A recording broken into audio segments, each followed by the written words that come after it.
FIFA world cup లో ఇవాళ Haiti versus Scotland match కాసేపు క్రితం ప్రారంభమైంది. ఉదయం 9:30 ఆస్ట్రేలియాతో టర్కీ తలపడనుంది. రాత్రి జర్మనీ వర్సెస్ కురకావో మ్యాచ్ జరగనుంది. ఇక అర్ధరాత్రి నెదర్లాండ్స్ తో జపాన్ తలపడనుంది.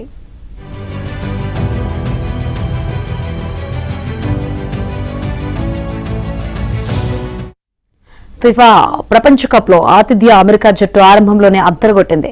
శనివారం గ్రూప్ డి లో భాగంగా జరిగిన తమ తొలి పోరులో పరాగ్వేను 4-1తో చిత్తు చేసి వారెవ్వా అనిపించింది. ఈ మెగా టోర్నీలో ఓ మ్యాచ్ లో అమెరికా 4 గోల్స్ చేయడం ఇదే తొలిసారి కావడం విశేషం.